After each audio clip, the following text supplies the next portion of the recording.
A massive content warning again for this episode for medical abuse of ME/CFS patients, abuse in hospitals, and the deaths of ME/CFS patients.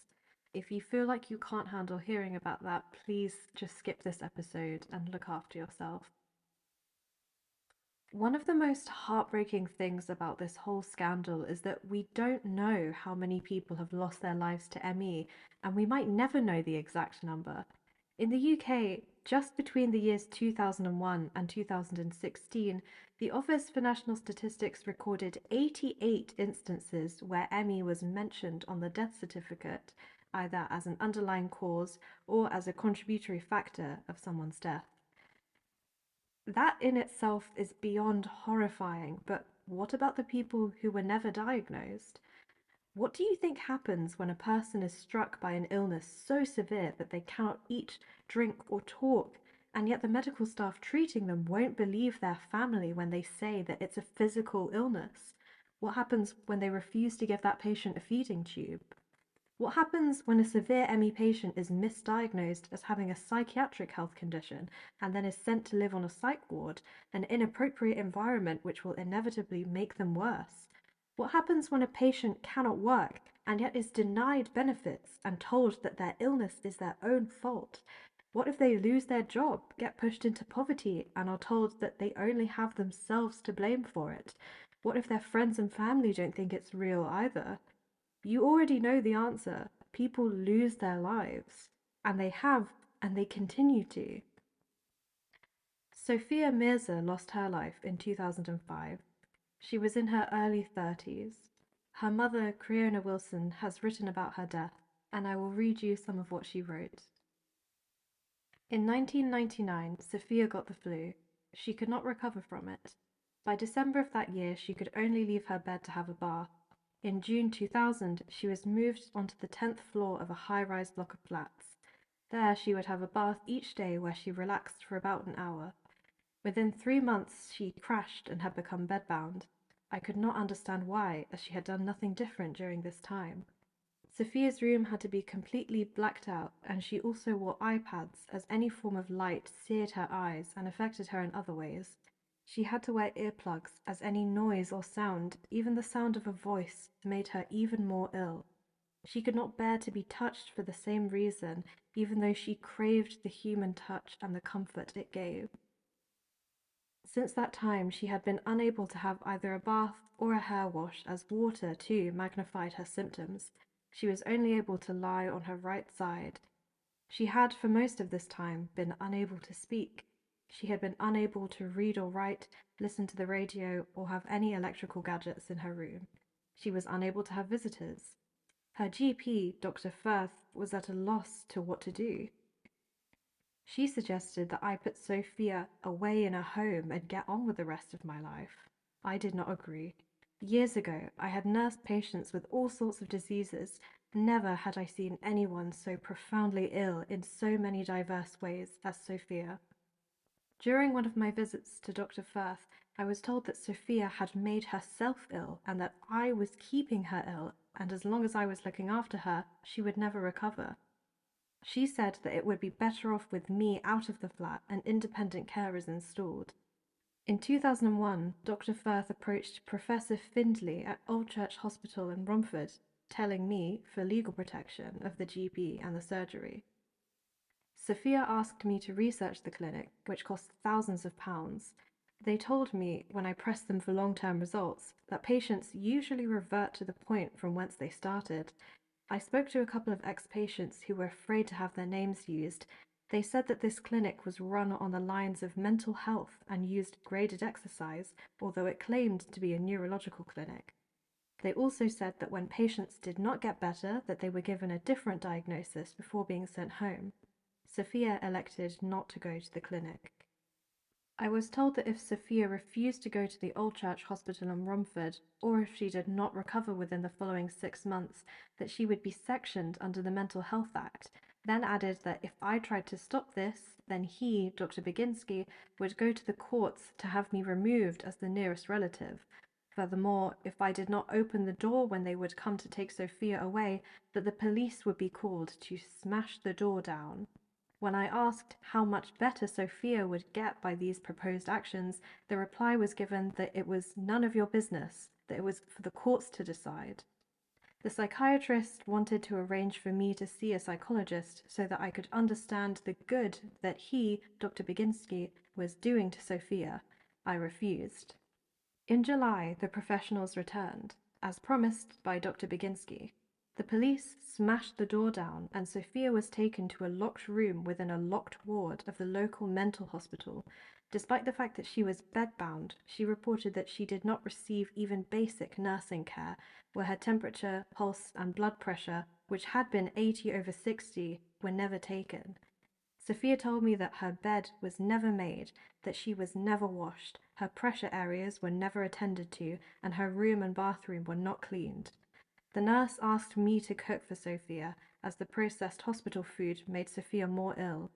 Sophia also had to deal with all the nurses constantly going into her room and talking to her.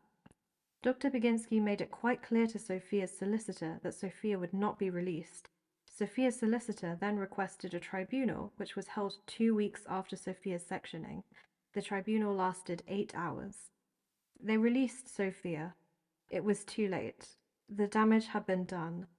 Sophia relapsed, not to where she had been before in spring 2003, but to a hellhole to which she had never been. She never recovered from this treatment. For her, it was the equivalent of being in a tsunami from May to July, but this was a man-made one. She never stood a chance. Between 2003 and 2005, Sophia struggled hourly and daily to get back to the point of health she had been prior to her incarceration. By July 2005, it seemed as if she had started to make progress. In September, this monster of a disease took another turn. Sophia had become allergic to any and all types of food. Physically, she could eat, but the reactions were so severe, e.g., knives stabbing into her head, that this precluded her body being able to accept the food. 5 weeks later, any sort of water or liquid had similar devastating effects on her. Her glands would balloon up, and she felt as if the circulation in her legs was being cut off. She could only bear about 4 fluid ounces of water a day, which was used to moisten her mouth. At the end of October, she got an ear infection. Her head and neck swelled up like a football. She was in agonizing pain. From Tuesday, the 22nd of November, Sophia could not move an inch, neither could she sleep. On Friday, the 25th, she died. I did not cry. I gave thanks that I had been able to keep my word that she would never be locked up in a mental hospital again. All my grieving had been done during the previous 6 years, and especially during the last 9 weeks, when I used to walk the streets with tears streaming down my face, knowing that there was nothing that I could do to help or comfort Sophia.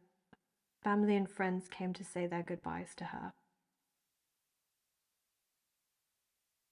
There are no words to describe how this story makes me feel. I imagine you feel the same way. But unfortunately, this severe abuse continues even today. Earlier this year, at the end of January, an 18-year-old severe ME patient named Millie McCanish was admitted to the Royal Lancaster Infirmary, again in the UK. It was supposed to be a short stay. Millie has been unable to feed herself since December last year, and so her family were hoping that she would be given a feeding tube in the hospital and that she would then be sent home. As you know, the bright lights and sounds of a hospital ward are not appropriate for severe ME patients, but the staff at Royal Lancaster Infirmary refused to acknowledge that Millie has a physical illness. Instead, they sectioned her, and they even limited the amount of time that her family, her main caregivers, could see her. There is a petition ongoing that you can sign if you can, or please just send some support to Millie and her family in any way that you can. The complete absence of understanding of ME among the staff at this hospital has led to this sweet 18-year-old girl being horrifically abused. She's been tortured at this hospital. The updated NICE guidelines contain passages which specifically warn that severe ME might risk being mistaken for an eating disorder or for child abuse or neglect. These passages had to be written in because this has happened before to so many patients. In the UK, a shocking 1 in 5 parents of children with ME are referred to social services. The pure misunderstanding of ME has led to some patients and their families enduring extreme medical abuse. And even though the guidelines have been updated, the stigma around this illness is so strong that people still won't listen and patients still lose their lives. This cannot continue. There is so much that needs to be done, and it should have been done years ago. I truly believe that all of this suffering I just informed you of was avoidable. If people, and healthcare workers in particular, were better informed, if the 50-year detour into psychiatry had never happened, if there were no stigma around this illness, and if efforts had already been made to assure that patients of colour don't fly under the radar when it comes to diagnosis, maybe some people who have lost their lives would still be here today. I would like to tell you about another one of my theories as to why ME has been ignored for so long. What happens when you take a disease, ignore it, put it in a box up on a shelf, and surround it with unnecessary mystery and skepticism for half a century is that you end up casting enough doubt on it to turn it into Schrödinger's disease, a disease which is at the same time real and not real. ME is real enough to appear on death certificates. It's real enough that I can't give blood. It's real enough that hundreds of thousands of people in the UK alone suffer from it. And yet it's not real enough to properly fund research into. It's not real enough to be adequately taught about in medical schools. And it's not real enough to be believed in for many people. And if there is one thing that the human mind struggles to grapple with, it's uncertainty.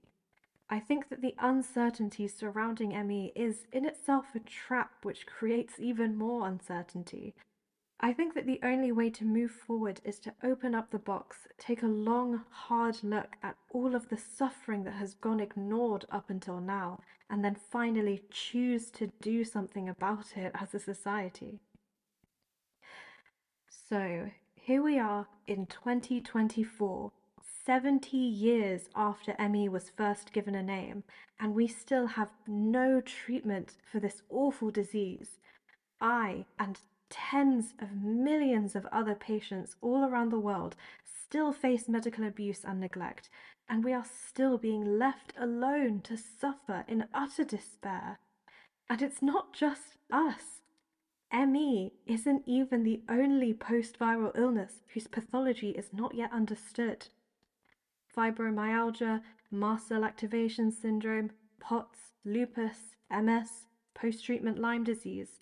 Viral reactivation or viral triggers seem to play a role in all of these illnesses. They all disproportionately affect women. We don't fully understand any of them, and none of them have a cure. ME itself is a medical enigma that affects a staggering amount of people. It's a mystery that's been begging to be solved for decades.